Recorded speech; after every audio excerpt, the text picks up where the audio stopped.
Hey, UMass Boston. Welcome back to our ongoing series on learning more about parliamentary procedure. As you know, if you've been watching some of the videos, I've made a big to-do about how empowering parliamentary procedure is to each and every member of the group, especially when they know how to use it. I think today's installment is a great example of a member's power to make sure that we use parliamentary procedure to help us make the best possible decisions for our group in the best possible manner. Today, we're going to talk about taking a motion and laying it on the table, or in common terms, tabling motions. So what is it? What is tabling a motion? It's very simple.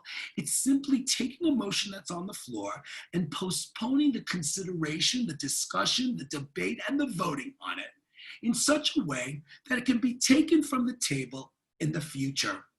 And that can happen when a majority of the members say, let's take that motion back from the table. Somebody moves that we take a motion back from the table, or you put a deadline on the motion and it has to come back at the date you set, right? Now, here's what's interesting. This is not debatable. If somebody makes a motion to table the motion that's on the floor, it's not debatable.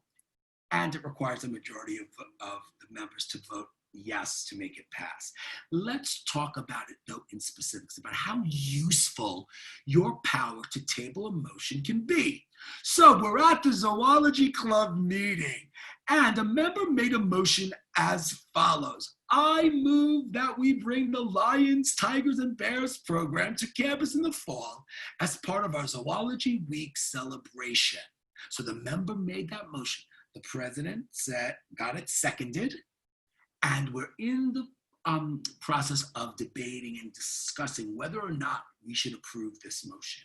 Now, while the discussion is happening, two questions emerge. One is, we really don't understand how it works. Members have been asking questions about how does the program work, and the member who made the motion and other members who are in favor of it can't answer the questions very well. So it's leaving an incomplete picture of the program to the rest of the membership. Also, someone brought up a concern about liability and safety, which the members couldn't answer either. Now, everybody knows that Karina Johnson, the graduate advisor of the student group of the Zoology Club, had done this program at another college that she had worked at, and she could likely answer these questions. So you're sitting there and you're saying to yourself, well, this is a good idea, but we have to get these questions answered before we should really vote on this. So you're sitting there and saying, we need this information, but we can get it soon. What can you do?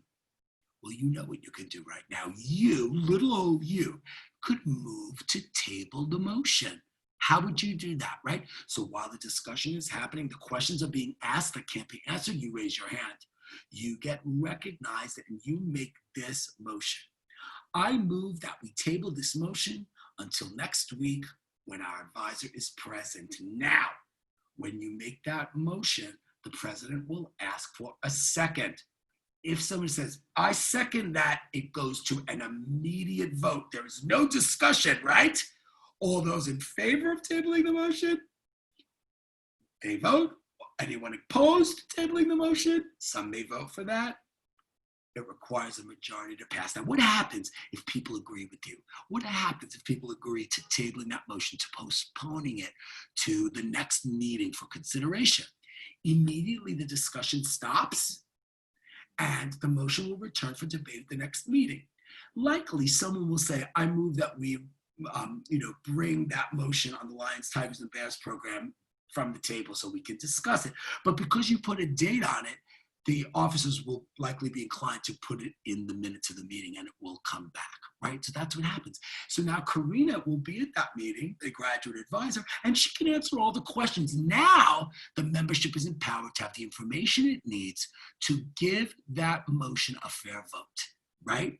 Now, what happens if people don't agree with you? They're like, no, we're gonna deal with it right now. Then we go back. If the motion to table fails, we go back to discussing the motion and then voting on it. Now, if there's still not enough information, that motion could fail. People will vote against it because there's not enough information. That's fine, because what can happen is when Karina's present at the next meeting, you could bring up the motion again, make the motion again, and see what happens when the questions can be answered.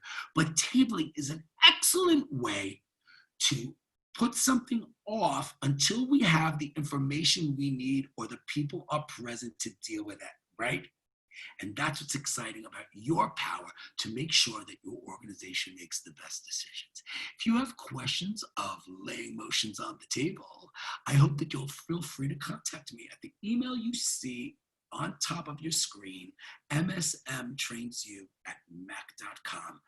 I welcome the opportunity to discuss with you tabling or anything else related to parliamentary procedure.